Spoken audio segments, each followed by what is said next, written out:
Say yes to new beginnings. Yes. Say yes to new standards of excellence. Yes. Say yes to engaging reportage with a difference. Yes. Introducing Yes International Magazine.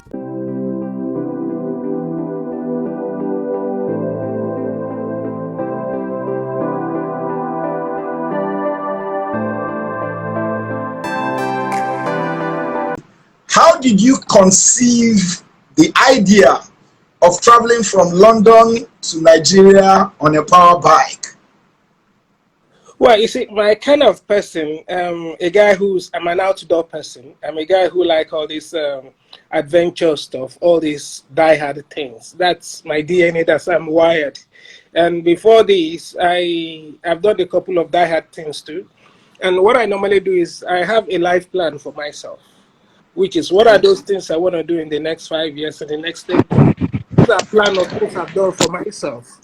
So London to Lagos is one of those life plans I've built for myself in a couple of years back.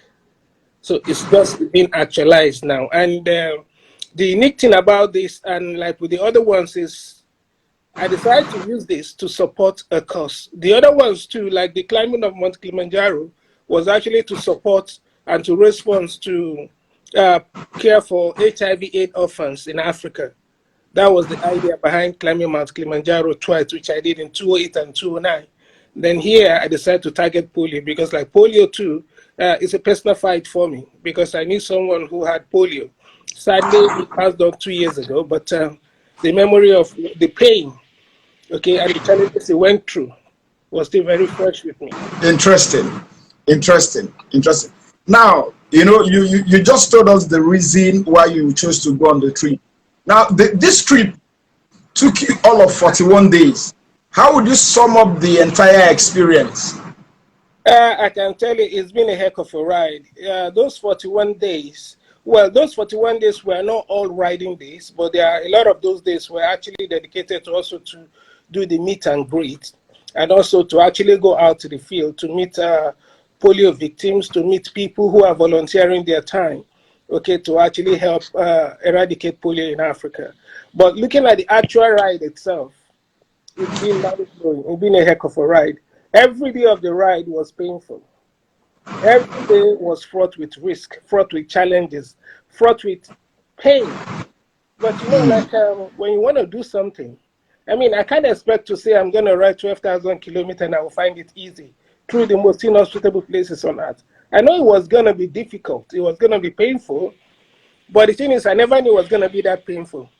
But like for me, I made it a point that which I said is either it's a case of sink or swim. You are in it. It's either you swim out or you sink and you die there. And I decided to swim. And that's what happened. That's why I'm here today. Interesting. So what was the most remarkable thing, that happened to you in the course of those 41 days? Well, for me, like I keep saying, is the discovery of the true story of the African people. That is the most remarkable experiences that I've had on this trip. Because before embarking on this trip, I read practically all the intelligence information. I could lay my hands on all the countries I want to travel. In part of building up the plan to actually know what are those things that I need to do? What are those things I need to know? Where are those places I should avoid? And I can tell you, all the countries in Africa, with the exception of Morocco, were either red or amber. Like amber, you exercise great caution. Red, don't go. I mean, there is high risk of something bad or something evil happening. Those are all the things I read about those countries. And they were all negative. But when I rode into this country, like I said, I rode 12,000 kilometers. 3,100 kilometers was done from London to Algeciras. That's the boundary of Europe. The other 9,000 kilometers were done on African soil from North Africa down to West Africa.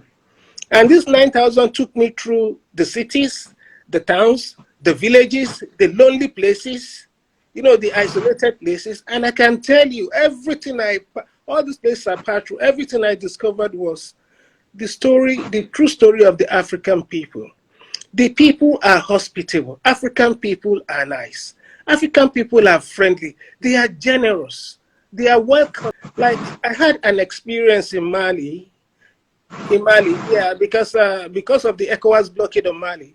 Before I ingress Mali and clear the custom and everything, it took quite a while. So by the time I finished with the custom, immigration, and the police, it was like 7 p.m. in the night. And while I was going in the night, right, darkness set in suddenly, and a truck that was trying to avoid a pothole on his own lane blinded me, swerved to my lane. In trying to avoid collision with the truck, I swerved away, and I ran into a ditch where I lost my rear tire. And this was like about 8:30 p.m. in the night. And the place where I lost my rear tire was around a park, a game reserve. And in that game reserve, there are lions, there are hyenas, there are cheetahs. All those animals are there. So when I became like a sitting duck, I couldn't move. It was very, challenging and troubling for me. And the next thing I said is, okay, I need to put height between me and whatever animal that is here.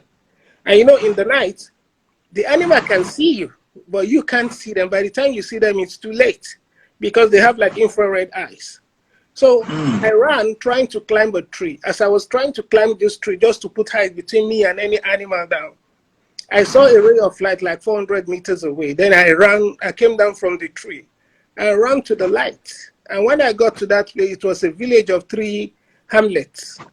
And when I got there, I couldn't speak French. I don't speak French. I couldn't speak their local dialect too. But I used sign language to communicate to them.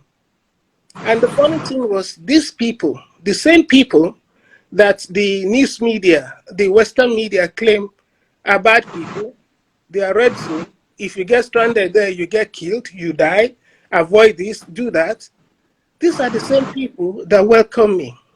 They gave me a chair to sit down. They calmed me down. They gave me water. Then they went back with me 400 meters to recover my bike. They protected my bike for me. Then I left them I got my interpreter to bring the vehicle, who rescued me to the town I was going.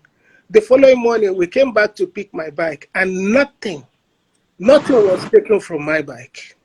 To me, that is a story of hospitality.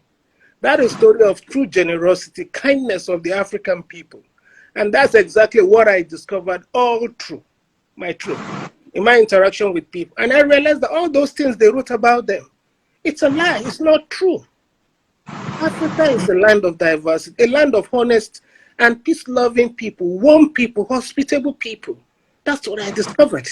So for me, that was the high moment of my discovery on this adventure. Interesting. In all the countries, that you passed through, where did you enjoy the greatest hospitality? Actually, all the countries have been great so far, but I enjoyed Côte d'Ivoire more. Maybe because Zainab was there, but I enjoyed Côte d'Ivoire more. We'll still come back to Zainab. But I like that. Now, was there any country where you were poorly treated? Yes, I had a terrible experience in Mauritania. Okay. And that prompted me to write how bad the experience was. And when I wrote that experience, I shared it on my social media handle. I don't know how, but it got to the president of Mauritania. It got to the attention of the president of Mauritania. And when he got it, I think they knew I was going into Senegal. I actually wrote it when I was in Senegal, so I left Mauritania for Senegal. So I think I don't know what transpired between the president of Mauritania and the ambassador, but I know that they started looking for me in Senegal, and they got me through the Nigerian ambassador in Senegal. And there I met the Mauritanian ambassador. We had an interaction where we discussed, all this, and he apologized to me on behalf of the Mauritanian people. And I know in every country there are bad people, there are also good people. But maybe I was unfortunate that all the people I met when I was there were bad people. But after the apology, I told him I've accepted the apology. So I think since I've accepted the apology, let me not re-narrate the story, because I believe also there are good people in Mauritania. Maybe I was just unfortunate that all the people that I came across were bad people. But the good thing is, all the people that did all those evil to me, because it was in 6 or 7 different locations, which I experienced the same bad treatment. The good thing I can say is like they are all in prison now. Their government rounded them up, and they actually imprisoned all of them, including the police officers who were involved. So it's not that I'm happy that they are in prison, but I'm happy because it will be a lesson to them, so that they don't treat foreigners who come to their country that way. Interesting.